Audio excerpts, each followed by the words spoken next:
eisto onoma tu patros, kai tu huiu, kai tu hagiu, neumatos didascontes autus, terein pantajosa, eneteilamen hymin, hasta este punto. Eneteilamen hymin. Vamos a ir traduciendo. Maceteusate está en modo imperativo, es una orden, y maceteo, el verbo maceteo, viene del sustantivo macetais, que es discípulos. Maceteo es haced discípulos, discipulad en una expresión española adaptada. Haced discípulos, pantata etne, todas las naciones, los pueblos. Haced discípulos de todas las naciones, baptizontes, bautizándolos. Aquí tenemos un primer participio que lo hemos traducido en español como lo que llamamos gerundio, que termina en ando, endo, bautizando, autus, bautizándolos a ellos, o sea, bautizándolos, como he traducido. Eisto onoma tu patros, en el nombre, eisto onoma tu patros, del Padre, kai tu huiu, del Hijo, kai tu hagiu neumatos, y del Espíritu Santo, del Hijo y del Espíritu Santo.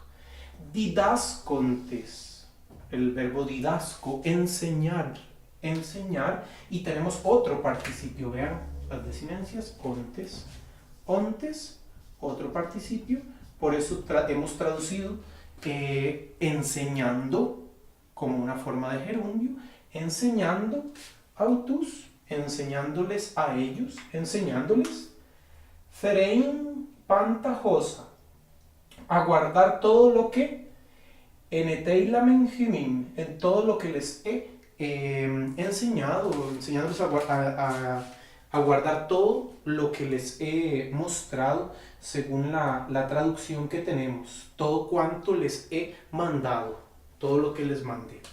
Muy bien, siguiendo a partir de este ejemplo podemos ver que tenemos dos participios. Vamos a fijarnos en un detalle. Tenemos un verbo acá y tenemos posteriormente otro verbo acá, cerein y maceteusate. El verbo maceteusate, si pueden verlo por la conjugación y por sus características temporales que podemos encontrar, está en voz activa, modo imperativo, aoristo, tenemos la sigma por acá, aoristo primero en este caso, y es una segunda persona del plural, vosotros, ¿verdad?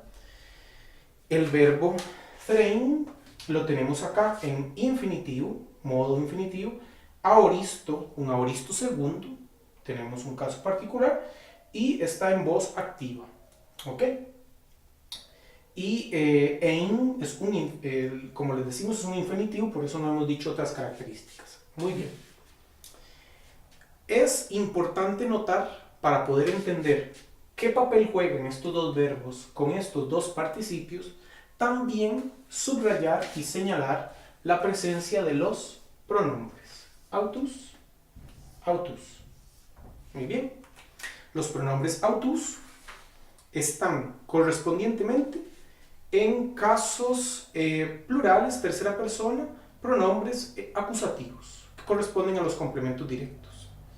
Ahora bien, teniendo claro esos tres elementos, tanto verbos como pronombres, como participios señalados, vamos a entender qué es un participio y cómo funciona.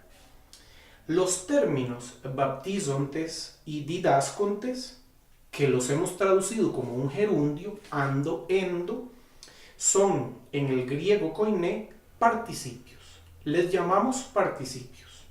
Se llaman así, y este es el concepto, porque participan de un verbo principal. En este caso, más eteusate. Therein no es el verbo principal al estar en infinitivo, no está conjugado, este sí. ¿Ok? Participan de un verbo principal y fungen como adjetivos también, porque están dando una característica de una acción. Muy bien. Participios porque participan de la acción del verbo principal y porque además son adjetivos, califican, describen una acción.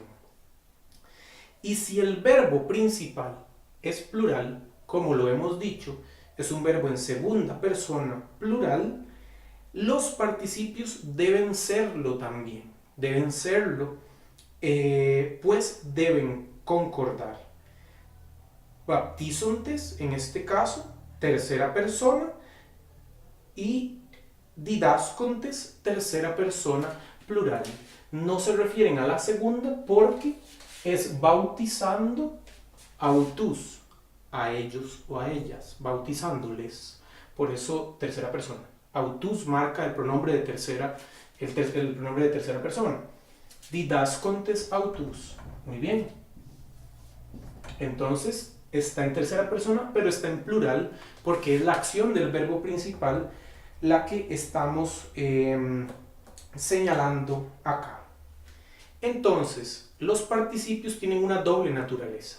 Una naturaleza verbal, en el sentido de que, pues, tanto baptizo como didasco en tiempo presente, modo indicativo, son verbos, pero al tener la característica, las desinencias ontes, sabemos que por el cuadro de desinencias, de conjugaciones que usted estudiará en esta unidad, se dará cuenta que hay desinencias propias que indican en la parte final de la palabra que nos encontramos no con un verbo, sino con un participio. Son verbos en el sentido de que se derivan de un verbo, pero no tienen acciones verbales, dependen de un verbo conjugado, dependen de un verbo conjugado. Y al ser adjetivos también, no solamente tienen una forma, una participación verbal, sino que se declinan. Es decir, tienen la función tienen una derivación verbal, pero son declinados, como si fuera un adjetivo común y corriente, como cualquier otro adjetivo. Existe más adelante en los ejercicios 12, 15, 7 y 10, encontramos algunos otros ejemplos, sobre todo también más adelante en los números 27 y 28. Se nos dice un texto: didascon en tais synagogais auton. Didascon con omega, on, es el participio enseñando. En tais synagogais, en las sinagogas, auton, omega, ni, didascon, auton, ahí tenemos tanto el participio con su pronombre, solamente en otro ejemplo que no es este, y que está haciendo una coherencia perfecta. Didascon auton, enseñando en las sinagogas de ellos, traduciríamos, enseñando en sus sinagogas, hacemos el acomodo, la traducción perifrástica. ¿Dónde enseña? En sus sinagogas. ¿Ok? ¿A quién enseña? A ellos. En este caso, por ejemplo, del primer ejemplo, baptizontes autus, enseñándoles a ellos. Enseñando a ellos, enseñándoles. Entonces, hay una coherencia tanto del participio con su pronombre como una dependencia con el verbo principal. Los participios, por ser adjetivos, repitámoslo una vez más, deben concordar con el sustantivo o pronombre que realiza su acción en caso y género. Es decir, si este está en acusativo, significa que este también lo está. Si este está en acusativo, este también lo está. Si el pronombre estuviese en genitivo, el participio tendría que estar en genitivo, así si estuviera en nominativo, en dativo. Tiene que concordar correspondientemente porque es el pronombre quien está señalando el beneficiario o hacia quien se dirige la acción. Y depende del verbo en cuanto el tiempo en el que hemos señalado, en este caso un aoristo, nos indica que hubo una acción en el pasado, o lo veremos posteriormente en otros casos, otros ejemplos que tenemos en esta unidad. Sabiendo estas dos cosas, resumiendo, un verbo principal del cual dependen en su número, en este caso plurales, sabiendo que los participios participan de esta acción y a la vez son calificados por un pronombre en el cual hay una concordancia, en el caso del género y en el caso del caso, valga la redundancia, tenemos que saber que el participio griego que hemos traducido como gerundio se adecua y depende de las dos naturalezas, tanto la verbal, dependiendo del verbo principal y de su naturaleza propia, y también concordando con el pronombre el cual está realizando la acción de ese participio. Pasemos al punto número 29. Tenemos un ejemplo en el número 29 que dice Heuron ton Iesun didasconta. Tenemos como participio didasconta al final, onta. Ya pueden notar una característica de los participios ni tau, ontes, onta, on. En el caso no tenemos la tau, en el plural que habíamos visto anteriormente, solo omega, ni, pero tenemos una característica que se repite, una ni allí de por medio. Podemos traducir Heuron ton Iesun didasconta como en que encontraron a Jesús enseñando. Sería nuestra primera traducción. Y lo hemos traducido como participio, encontraron a Jesús enseñando. Pero esto de traducir el participio como un gerundio solamente se da cuando el verbo principal significa una percepción sensible o intelectual, una observación, una comprensión, una inteligibilidad, es decir, que lo captamos a nivel de una percepción sensorial. Por ejemplo, encontrar, ver. Con otros verbos que no sean de percepción sensorial, que no sea encontrar, ver, enseñar, ¿verdad? Que lo tenemos acá. Bautizar podría variar, lo hemos traducido como gerundio también, pero podría ser traducido de otra forma. Por el momento hay que saber que la mayoría de los verbos que son de percepción sensorial, si no es decir todos, pueden ser traducidos de esa forma como un gerundio. Cuando el verbo no necesariamente es una percepción sensorial, intelectual, podemos hacer un uso de traducción en vez de usar el gerundio como si fuese una oración subordinada de las que vimos en griego 1. Les voy a poner un ejemplo. Menciona allí el libro en el punto 29. Sinelabon ton Iesun didasconta. Vean que es el mismo participio, didasconta, que anteriormente hemos traducido como enseñando. Pero el verbo sinelabon es prendieron, tomaron, arrestaron a Jesús, y uno podría inmediatamente traducir didasconta como enseñando. Arrestaron a Jesús enseñando. A pesar de que uno podría entender eso en español, ese arrestaron a Jesús enseñando es una acción que no puede darse de manera simultánea. No lo arrestaron cuando todavía estaba enseñando y lo sacaron del lugar donde estaba enseñando y él seguía hablando. La acción no es simultánea. Lo encontraron enseñando y luego lo arrestaron, ya cuando no enseñaba. Entonces podemos traducir ese didasconta enseñando inicialmente, no como enseñando, sino como una oración subordinada. Didasconta podría ser cuando enseñaba. Prendieron a Jesús cuando enseñaba. O prendieron a Jesús, si usted quiere ser más explícito, a pesar de que el griego no lo diga, después de que enseñaba. Recuerden que no se trata de una traducción absolutamente literal, sino que transmita el sentido correspondiente. Hagamos, después de esto, póngale pausa, váyase al ejercicio 29, hasta el 32, que lo venimos haciendo para hacer práctica de esto que hemos mencionado. Luego de eso, hemos dicho que el participio concuerda con el pronombre. Con el caso del pronombre nominativo, genitivo, dativo o acusativo.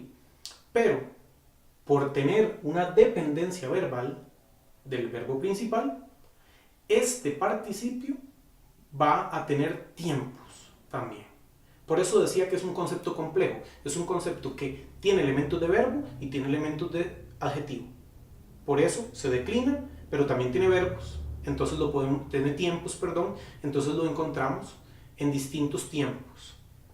Tiene 4 tiempos, que son presente, aoristo, futuro y luego lo veremos, perfecto, tiempo perfecto. Pero si el verbo que está aquí principal es el conjugado y que es el que por lo tanto está indicando un tiempo, una acción que se da en un periodo, en un lapso, los participios baptisontes didascontes no se refieren a momentos, como este signo lo está indicando un momento pasado, presente o futuro. No se refiere a eso, sino a un tiempo relativo o relacionado con el principal. Es decir, estos dos tienen relación con el tiempo en el cual está masetensate. Si este está en un pretérito, estos dependerán de ese pretérito. Si este está en presente, estos estarán en presente. Si está en futuro, estos también. Nos va a indicar esa relación de dependencia. El número 34 nos menciona eso. Una acción simultánea de este con este. Del participio con su verbo principal. Vean los ejemplos que vienen allí. Hai ginaikes sinegon ton carpon piptonta.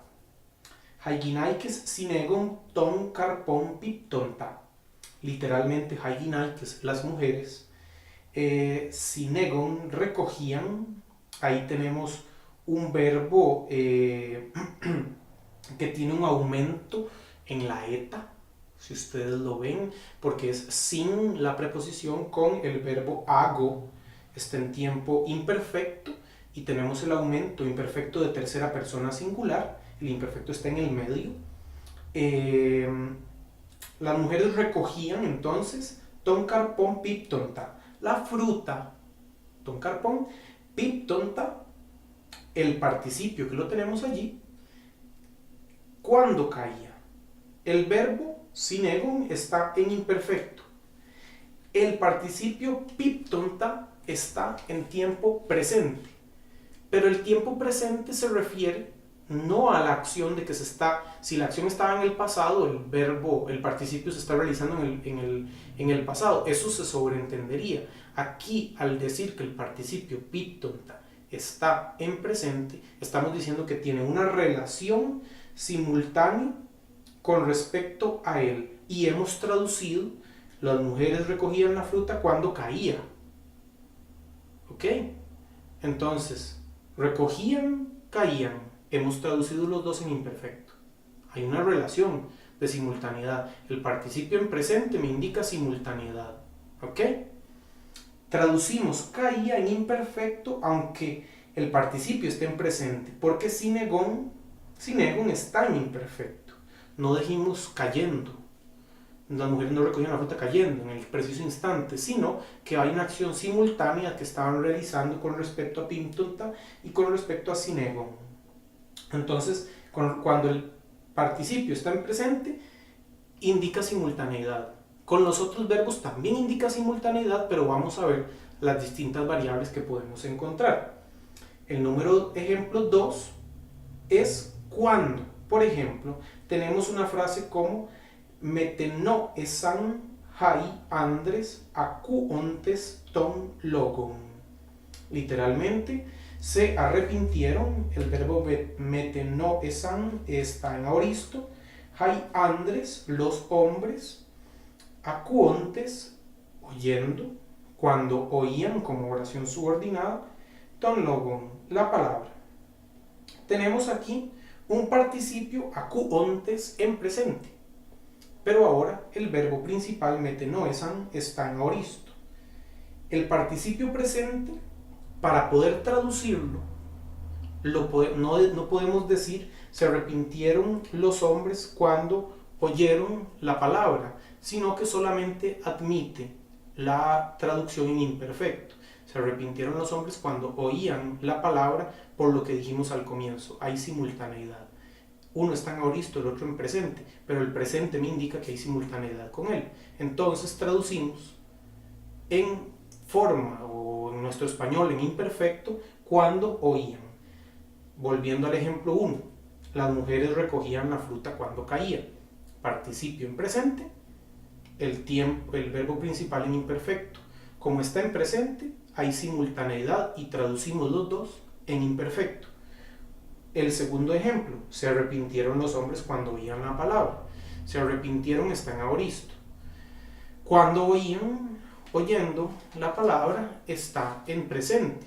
El presente me va a indicar simultaneidad con el aoristo, pero no podemos traducir cuando oyeron porque el griego no acepta la forma en participio como una traducción aoristo, sino que indica la simultaneidad al estar en presente el participio y tenemos que relacionarlo directamente traduciendo cuando oían. Deben realizar los ejercicios de la 36, del punto 36 a la 39 y adelante todo el resto de la unidad. Encontrarán de manera seguida muchos ejemplos que ejemplifican esto que hemos tratado de explicar aquí. Es complejo, tendremos en algún momento una sesión Big Blue Bottom para poder explicarlo. Es muy importante saber que el concepto de participio dependiente tanto del verbo principal como de sus pronombres tiene esa doble naturaleza, tiene sus propias desinencias, las partes finales, y tenemos que buscarlas, aprenderlas, memorizarlas. Al final de esta unidad tendrá una tabla, un cuadrito para poder realizarlo, y les recuerdo que después de realizar la unidad completa del libro 19, de la unidad 19, y enviarla a través de entregas de tarea en la plataforma escaneada, debe realizar como ejercicios de comprobación la prueba de la página 382 y las tablas de la página 383 en hojas aparte y escanearlas. Puede hacerlo como lo ha hecho anteriormente en Prezi o en PowerPoint. Como les digo, tendremos una sesión Big Blue Bottom al final de la sesión, al final de la semana, para aclarar dudas con respecto a esto, porque sé que es un tema complejo que lo requiere si algunas de las explicaciones no quedaron claras. Muy bien, les agradezco mucho y manos a la obra.